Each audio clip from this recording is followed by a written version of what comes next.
Hello everyone, Jesse here, and I'm back with a magical rotating screwdriver. No, I'm back with another video. So today we're going to do something a little different. As the title suggests, we are going to mod my Dreamcast with GDEMU, which is basically a way to replace the disk drive with something that will read games off of an SD card. So just a little background for this. This is my original Dreamcast. Basically, this was a gift from my wife back when we were in high school that she so kindly gave to me. However, recently I was testing this with a new Toro VGA converter box into a RetroTink 4K to try to get the best Dreamcast video ever onto my 4K big old TV. But it worked for a while, and then next time I tried to use it, it just kind of stopped reading discs. Which, little background on the Dreamcast, if you're unfamiliar, it was Sega's last console, as I think everyone knows. However, this was during a time when Sega was bleeding money, and so the Dreamcast was made quite cheaply. One of the main cheap components in this thing is the disk drive. It was made by Yamaha, and it is a special disk drive to read something called GDI, I believe, or their own Dreamcast format, which is still on CD. So PlayStation 2 came along, it was using DVDs and kind of left Dreamcast in the dust. But that, as a result of that disk drive being so cheap, they tend to break all the damn time. It is very hard to find a Dreamcast nowadays with a working disk drive. Basically, when you have a working Dreamcast and its disk drive is okay, it'll sound like it's grinding the disk to a fine powder, but that's actually the normal working sound of a good CG drive in a Dreamcast. A bad one sounds like nothing. So it's basically what happened with this one. I did already try to open it up and repair it. Tried to mess with the potentiometers on this, basically to give the laser a little more power and the disc spinning mechanism motor a little more juice to spin the disc faster, but no go. It does not want to do anything. It moves the laser back and forth, but the laser simply will not read. So my poor Dreamcast died while reading Sega Rally 2, which is a fine way to go, but it does mean I can't play anything on it. So I basically got all the components to play this thing, and then it died on me. So unfortunate. But I knew this day would come, so my plan was when this disk drive died, I was going to mod it using GDEMU. So opened it up, took a look at the disk drive, and it turns out I either have a very early Dreamcast or a very late one, because this disk drive cannot be modded. It requires a special little connector that should be there on the motherboard, but this one don't have it, so this guy was dead in the water basically. So what did I do? Well, I considered emulation for a femtosecond, and then I decided just to buy a new one. New, quote unquote. So I bought this one off of eBay. It was listed as not working, so I got it really cheap. It listed as not reading discs, so I thought, okay, I'll take the chance. I'll open it up, and maybe it's a simple fix, and then I'll have another disc reading Dreamcast once again. But if not, hopefully it's one that I can mod. And thankfully, I've already opened this up. Could not fix the disk drive. It kind of has the same issue as the other one. But it is one that can be modded. So we're going to open that up. We're going to put in what's in this mystery box. The mystery being the GDEMU thing. It's a whole kit of components, so it should be pretty simple. It's basically remove the disk drive, plug that bugger in, and then we are done. So I'm going to get this thing opened up, and we'll just go from there. Pretty simply, it's 4 screws. If you've never opened up a Dreamcast, it's so easy. It's 4 screws in the corners, one's underneath the internet LAN adapter, and then the top just kind of comes off, and you've got access to everything. So I'm going to do that, and I'll be right back.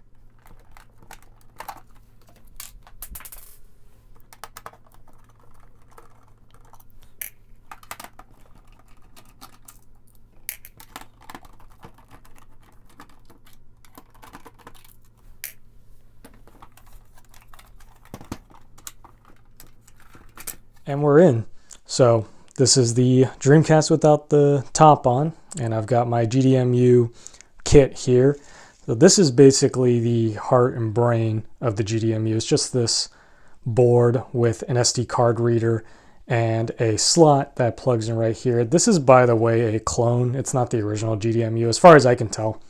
You kind of have to order the original GDEMU off of the guy's site, but there's so many clones out there, and I'll be honest, I had to save some money. So as far as I know, these work pretty well. I think they've had some reliability issues and maybe some compatibility stuff, but from what I've seen of this version, 5.20.5, it seems to be fine. No one really has a complaint about it.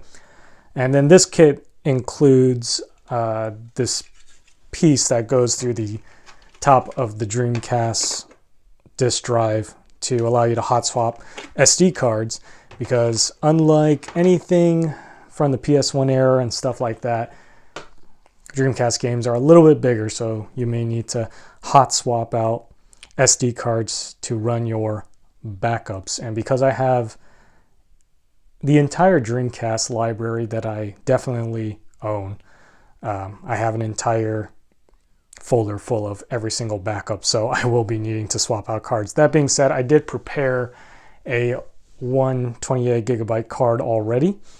I didn't screen capture that because I'm sure you guys would have really loved to watch me drag over file after file, but I have robbed you of that joy. GDEMU is really annoying because in the file structure you have to create individual folders for each game, and you have to number them 01, 02, 03, 04. And you have to manually put them in each folder. And at first I thought, okay, maybe I'll write a script or a quick command to just create like 100 folders. But I thought I'll just do like 15 or so games. But 15 kind of turned into 50 real quick. So I don't know. I kind of did it the hard way. I would probably write a script or a command or something. This did come with a 8 gigabyte SD card, which is a nice gesture. But first off, I didn't know that. Secondly, I think I'm good. So let's just get started. We have to remove this here, which is really easy. It's only 3 screws. That one. There's one back here that you can't see. So I'm going to go ahead and do that. And then we'll be installing this GDEMU.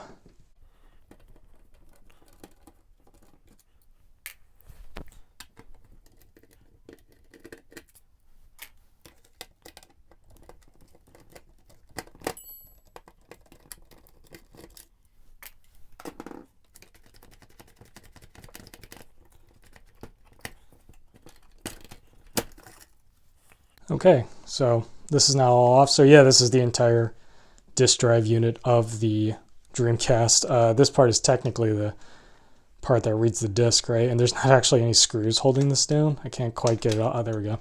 But it just kind of has these rubber grommets here, just 3 of them, and this whole thing comes off. So you can kind of see how cheaply this was made and manufactured. So yep, that's not working, however. So we are going to move on to putting this thing in. Now, taking a look at this, it's going to install this way.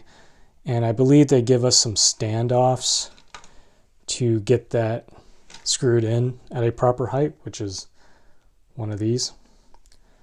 And I think that's going to pair with this long screw. I could look at the instructions, but I think we're going to be okay. So I'm going to go ahead and get that in there. But this should be as simple as plopping this down here, this one screw, and then we've got a few other parts like this extender that plugs into this and then kind of screws into the bottom of this. So I might have to take a closer look at this, but it should be pretty simple.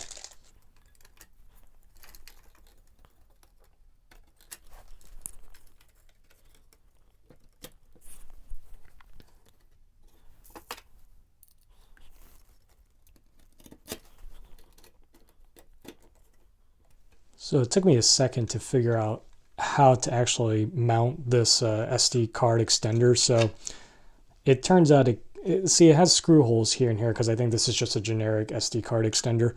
It has screw holes here, but there's like no way to mount, or it doesn't make sense to mount it like this. So we actually slide it in this way, and then they have some short kind of pan head screws like this to just hold it in place over the tabs here. So not the most secure thing ever, but it should work. I mean, we're just pushing in an SD card in there. It's not going to be crazy. And also, I was wondering what this other slot was, but it turns out to just be a spare SD card holder. So that's actually really nice.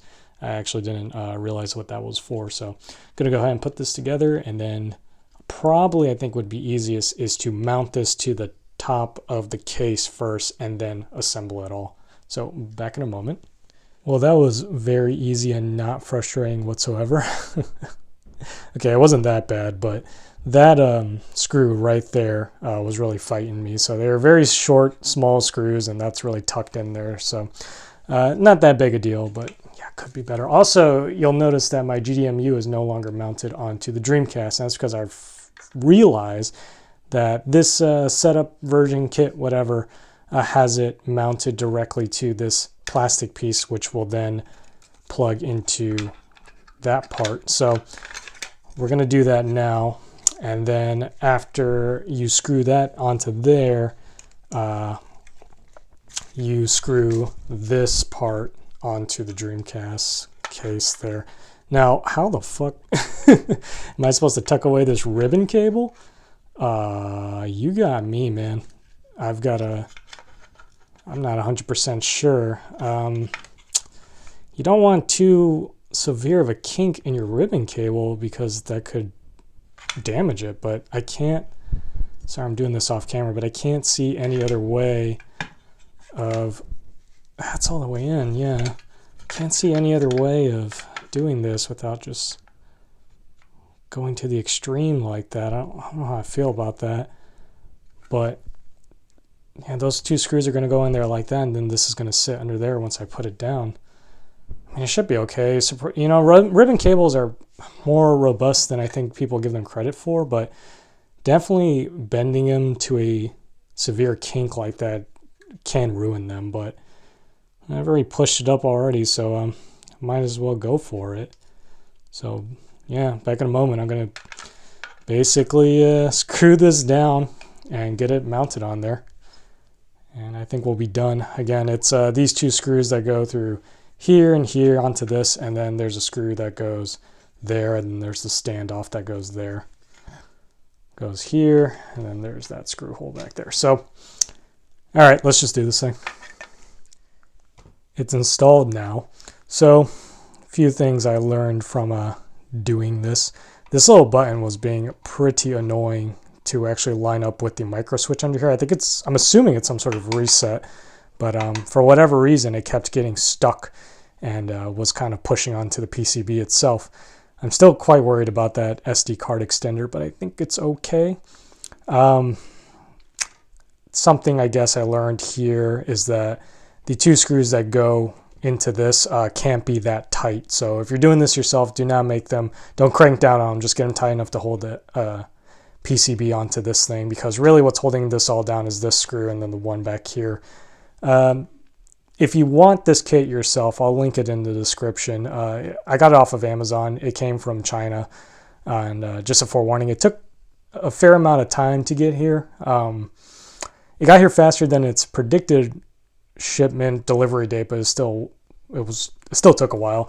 The last couple things I ordered from China, they decided to play hot potato there, and it kind of went between 3 or 4 different ports there. I don't know, or carriers or post offices, I don't know, shipment centers, but it did eventually get to me. And I went with this one particularly because this whole enclosure for the disk drive isn't 3D printed. This is actually like molded plastic. So I really don't like 3D printed stuff. So it was nice to get something that felt a little more proper quality. But the next step is to put this all back together and test it with my SD card. I sincerely hope this works because it took me a while to move everything over.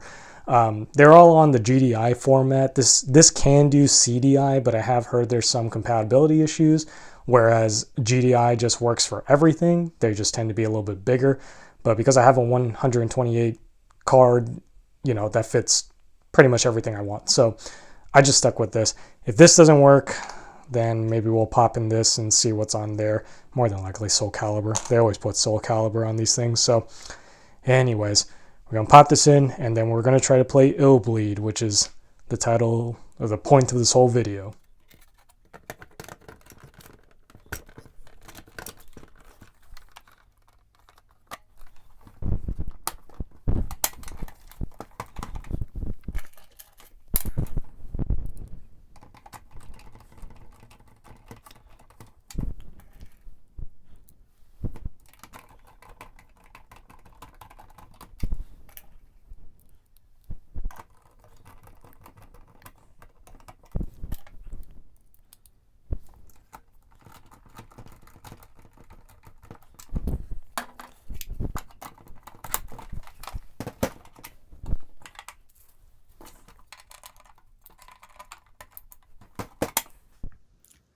And here we are in a secret room in my house, codename LR, or living room for anyone in the know. So anyways, here we are on my TV.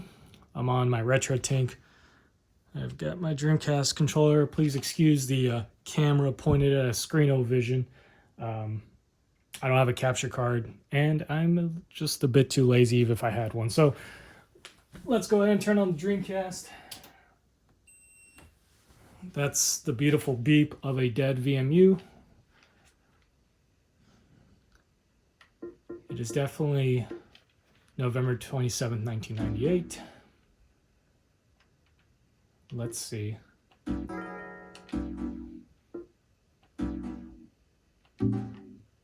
How does it work?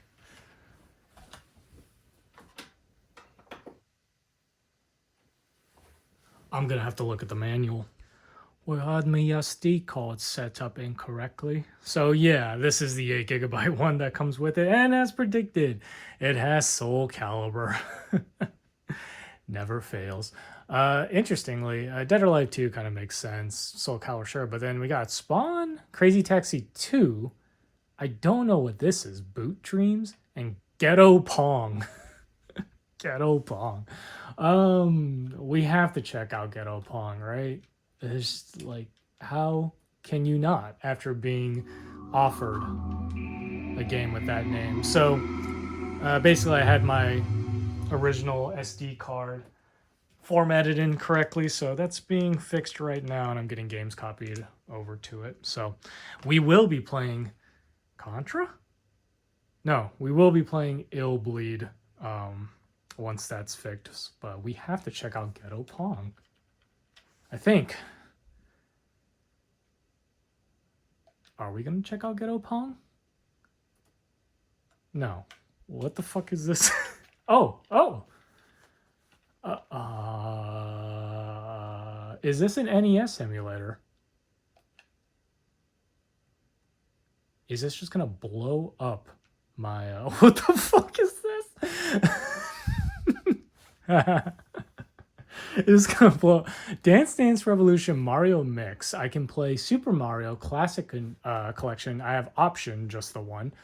Actually, options and more, according to the white on light text there. This is also apparently playing on the Nintendo GameCube. What on earth? Fuck it. Let's look at Super Mario. So we have. This is an NES. Why is it called Ghetto Pong?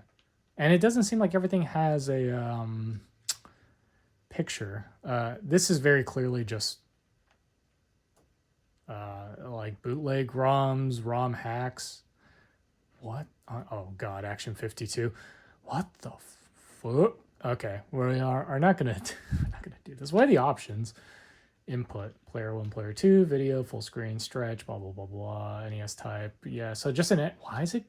I can't get over this. Why is it called Ghetto Pong? All right, fuck it. We'll play a game. Let's play a game. Let's play Lolo 2, Lolo 3. These are some of the most rarest ever NES games, but now I have them on the Dreamcast, and it's horrible, horrible little D-pad.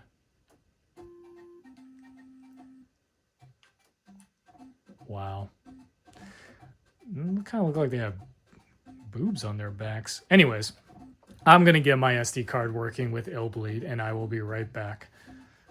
Ghetto Pong. Wow. Incredible.